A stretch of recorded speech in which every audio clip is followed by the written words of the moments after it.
Okay, I'm going to do a video on technique for a moment. So it's a really comforting idea sometimes to have all of your fingers lined up and ready for something you're going to play. Totally understandable, especially when we're beginners. However, it creates kind of a flat finger type of playing, right? And so although I do want my students to understand that these are the notes in C position, right? I do want them to understand that. But when we practice playing all of our different songs that we've played all over the piano, we just focus on one note at a time. And that's because we have our starting note, our starting finger, say it's thumb on C. That allows us to be in control of that note. And then wherever we have to go next, we give it a good shape. So we have our umbrella thumb, a curvy 2, a curvy 3, a curvy 4, and our thumbs don't need to touch back here once we're used to them, but we still want to have that curve going on with our finger, right? And then our pinky on the side, because our pinky flat is really weak and we end up doing this. And that's really hard to do because my whole arm is twisted and around like that. Going flat, tiptoe, tiptoe, tiptoe, flat on the side is much more in control. It takes a little bit to learn, but it's how our hand and our body move. Like if I think about my hand just hanging out by my side, like here's my hand hanging out by my side. It's not hanging out like this, right? Our hands don't hang out like that, but it just kind of hangs out like this, right? And so I bring that same shape to the piano, right? And then I'm able to be fast in that shape position.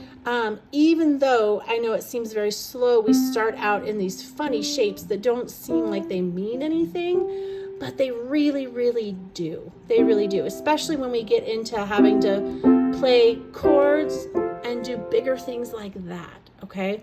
So it's normal that we want to understand the position like this.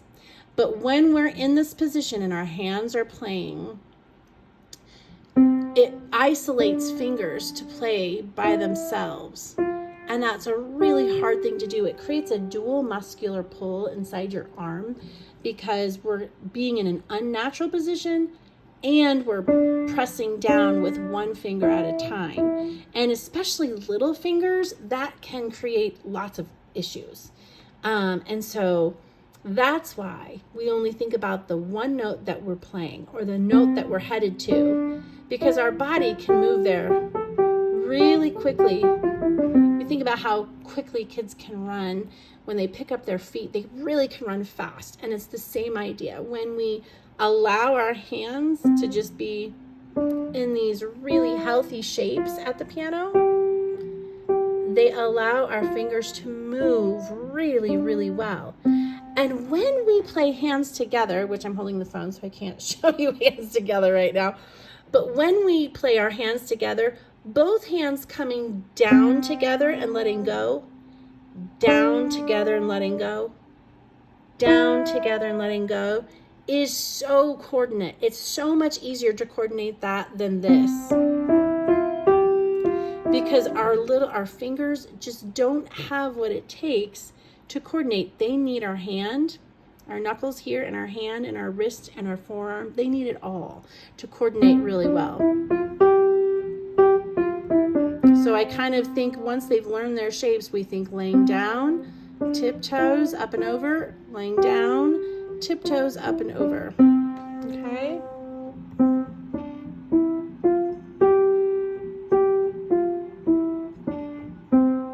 Great. And that will make all the difference as they get better and better at their music.